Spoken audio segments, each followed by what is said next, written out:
बहुत बहुत धन्यवाद अध्यक्ष महोदय समय देने के लिए, और साथ ही मैं धन्यवाद देना चाहूँगा हमारे रेल मंत्री जी का, जो इतनी देर तक आप यहाँ बैठकर सबके सुझाव ले रहे हैं।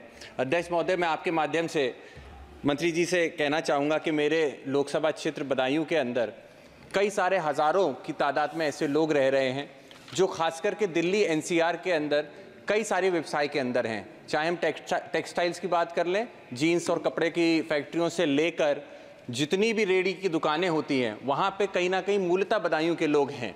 70,000 से ज़्यादा के लोग हैं जो यहाँ पर रह रहे हैं।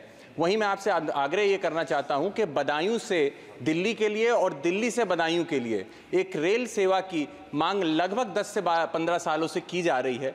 फाइल काफ़ी आगे तक बढ़ी है। अगर आप अपनी निगाह उस पर डालेंगे तो निश्चित ही वो सेवा बदायूं को एक बड़ी सौगात के रूप में मिल सकती है। वहीं मैं आपसे अनुरोध ये भी करना चाहूँगा कि उज्जैनी से बदायूं और सहसवान होकर बबराला, जो बबराला गुन्नौर में क्षेत्र पड़ता है, वहाँ तक अगर एक रेल सेवा शुरुआत होगी तो वो भी बहुत ही कारगर साबित होगी।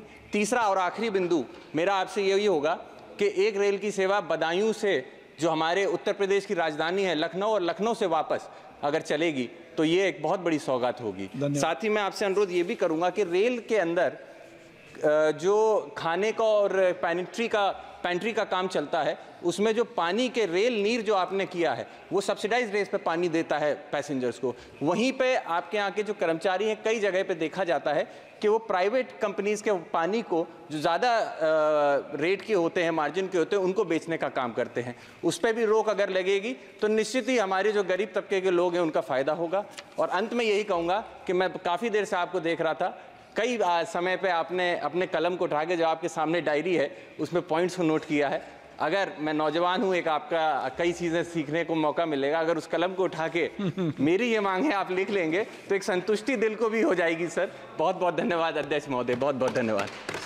श्रीमती कमलजीत सरावत।